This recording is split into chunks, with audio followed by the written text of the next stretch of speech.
I don't usually write stuff online, but I've been carrying this around for too long. I can't sleep, and I think putting it all into words might finally help me let some of it go. If nothing else, maybe someone out there who's been told they're not enough by the people who are supposed to love them unconditionally will read this and realize they're not alone. I grew up in a house where love was always conditional. My parents weren't physically abusive, but they were the kind of people who always kept score. If you got an A, why wasn't it an A+? If you won the game, why didn't you score more points? Nothing I did ever felt like it was enough to earn my place. I had two older brothers. Both of them were golden boys. My parents would brag about them constantly. One went on to become a lawyer, the other a doctor. Family dinners were basically worship sessions for whatever my brothers were doing at the time. Meanwhile, I was the creative one, which was basically a polite way of saying disappointment. I loved music. I lived for it. I wrote songs, learned production, stayed up nights in my room teaching myself how to make beats and layer vocals. But in my parents' eyes, music was a hobby, something for losers who couldn't make it in the real world. When I was 16, there was this one dinner where everything clicked in the worst way. My parents always made me sit at the kids' table during holidays, even when the only kids were my cousins who were 10 years younger.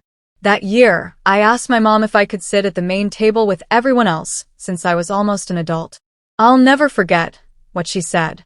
She leaned down, smiled the fakest smile, and whispered, "You're not ready yet. Maybe when you do something worth being proud of." Then she just walked away. That crushed me. It wasn't about a chair at a table. It was about belonging, about finally being seen. But instead of breaking me, it lit something inside of me. That night, I promised myself I'd build a life so loud and undeniable that they'd have no choice but to hear me. Fast forward a few years. I worked every single day on music. I took crappy jobs to pay for equipment. I lived in a crappy apartment with 3 roommates, eating ramen and peanut butter sandwiches. While my brothers drove new cars and sent pictures of vacations, I was recording demos in a bathroom with blankets taped to the walls for soundproofing. Nobody believed in me. Not my friends, not my family, not even most of the people I tried to network with.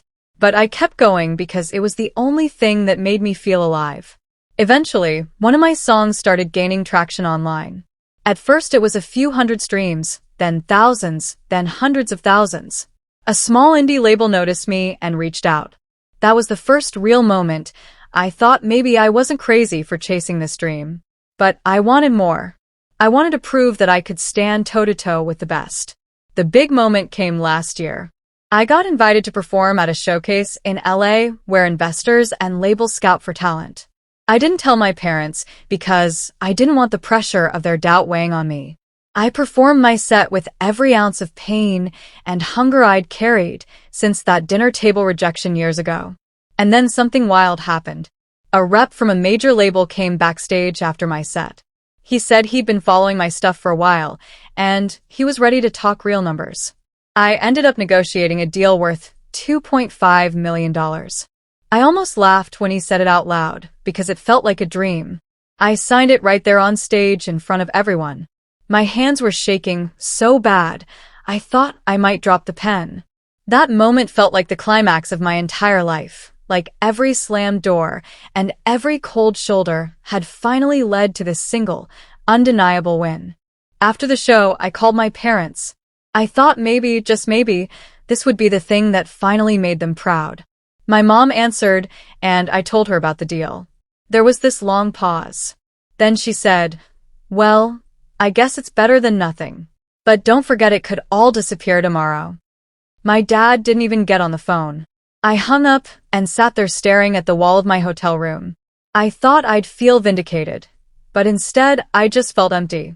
It was like I'd climbed this mountain I'd been told was impossible, only to find that the people I'd been climbing it for weren't even looking. Since then, my life has changed in every way on the outside. I've toured, I've made more money than I ever imagined, I've had people scream my lyrics back at me in arenas. Strangers love me. But inside, there's still that 16-year-old kid sitting at the kids' table, begging to be seen. The last time I visited home was a few months ago. It was Thanksgiving. My brothers were there, with their wives and kids. I showed up, and for the first time ever, my mom told me to sit at the big table. She said it like it was some kind of gift, like she was finally granting me a spot. I sat down, but instead of feeling proud, I felt disgusted. I realized I didn't even want their approval anymore. I wanted peace. I wanted to let go of the grip they had on me. So I ate quietly, made polite conversation, and then left early. When I drove away, I cried harder than I had in years. Not because they'd hurt me, but because I finally understood they were never going to change. My parents will never give me the kind of love I deserve, no matter how much I achieve. And that has to be okay. Now I'm trying to learn to celebrate myself for myself. To sit at my own damn table and invite people who actually see me for who I am. Writing this out is part of that process. Because maybe if I say it enough times, it'll finally sink in. I don't know if I'll ever stop wanting that validation. But what I do know is this. The deal, the shows, the money, those are incredible. But the real victory is knowing that the same kid they said wasn't ready has built a life they couldn't even dream of. And every time I step on stage, every time I hear the crowd sing my words, I remind myself that I was always enough. That's my story. Thanks for reading if you made it this far.